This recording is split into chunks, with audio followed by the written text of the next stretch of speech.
How's it going, everybody? Welcome back to the My Two Cents Worth channel. I know it's been quite some time since we've had anything on this. I've been busy doing a lot of stuff with my job, but I'm glad to finally be back on here. I know I have a lot on my mind, so I want to put out at least a couple videos for you guys, and we'll kind of see from there how consistent I can be with this. First things first, before I get into anything, a couple pieces of business. First off, I wanted to thank the wonderful Salerno family, Ali Salerno, who helped make this graphic for me. Aline Salerno dropped it off to me at a football game I covered earlier this year.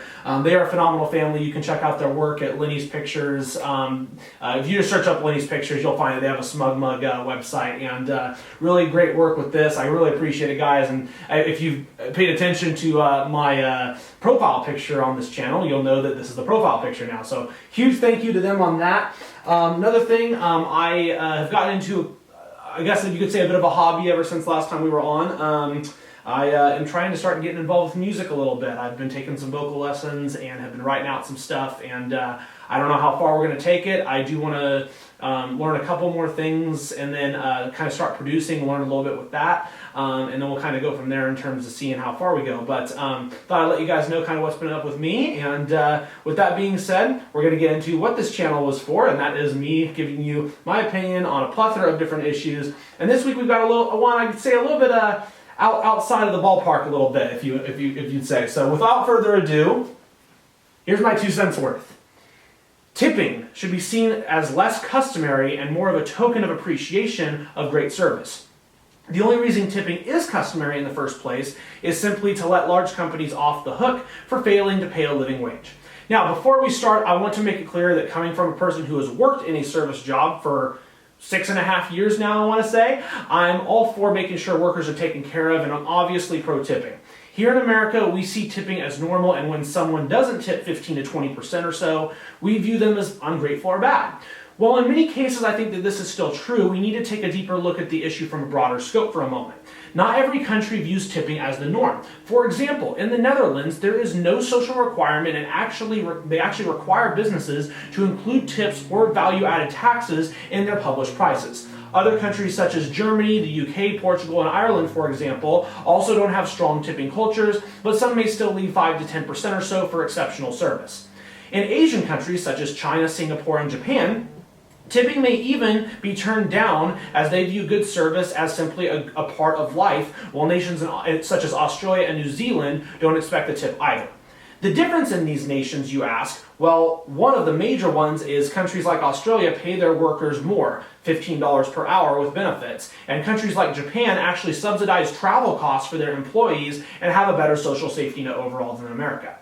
Denmark and New Zealand also have higher wages. And that's the thing. In the US and some countries in the Middle East, we've allowed tipping to essentially become a social norm to where it lets big companies off the hook for paying workers less.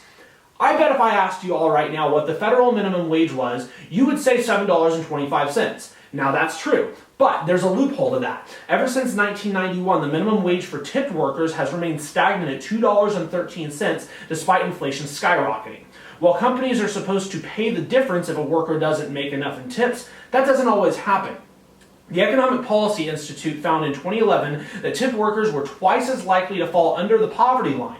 In fact, only 7 states require employers to pay tipped employees the full state minimum wage before tips. And in 36 states plus the District of Columbia, tipped workers are paid less per hour than the federal minimum wage of $7.25.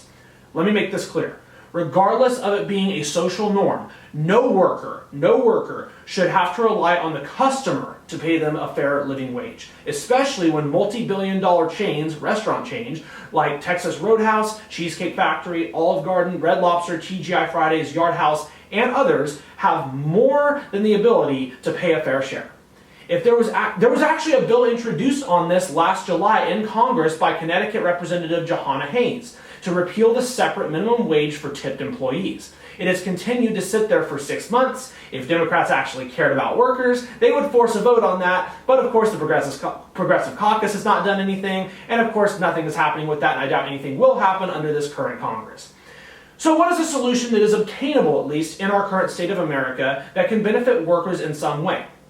Well, there are some countries that add a service charge to the bill, such as France, Spain, and Sweden, and while it doesn't always go directly to the worker, admittedly, it can help smaller and medium-sized businesses pay workers a fair share in poorer parts of the country. For example, in Minnesota at Rock Elm Tavern in Plymouth and Maple Grove, as well as Holman's Table in St. Paul, Minnesota, they are charging a 20% dine-in fee, 10% for takeout. Most goes to higher wages, but, quote, a small portion is going towards benefits such as health, dental, vision, and retirement. Some places don't even want tips, and one PR and as a communications manager said, quote, the service charge model aims to create a sustainable, equitable work environment for the hospitality industry. And I know that there are some people, even to the left of me on this, that will say that this will still be manipulated by companies to where workers will be left high and dry. And you know what? You might be right. That cynical part of you might be 100% right. I know the cynical part of my brain agrees with that, but let's face it, nothing is going to substantially change from up top anytime soon with this current government. So this is at least a solid part-time solution to the issue. Ideally, a service charge that primarily goes to the worker would be best. I know some local businesses near where I'm at, such as Strikes and Rockland, have recently implemented stuff like this, and the charge goes all to the worker, so they say. This is at least a way that workers would be guaranteed a better wage and wouldn't have to rely on guests to tip. Plus, guests can still tip if they choose, but it's not viewed as a norm or mandatory by society. And I'll be fair, in some cases this isn't the best solution either, as fees that go back to wait staff are taxed as wages, so sometimes workers don't get all of it, which can impact their pay if they previously worked at a restaurant or bar that didn't have service fees or charges. In reality, what we need to do is simply increase the minimum wage across the board in this country on a federal level. The thing that is most frustrating, coming from a person who has worked at a service industry job for the last 6+ years, is seeing rage, even quietly, by workers or customers, when in reality many of them, the workers and the customers, are probably in the same tax bracket or place on the food chain. We need to start directing our frustration at companies themselves and the government instead of continuing an interclass warfare or bickering that will get us absolutely nowhere except the continued unnecessary division that we already have in this country too much of. And that's my 2 cents worth. Thank you very much, everybody, for tuning in. I hope you guys have enjoyed this one. Again, I'm glad to be back and starting to make these again for you guys. We will probably have another one out pretty soon. So yeah, stay tuned on that. Until then, take care. Peace out.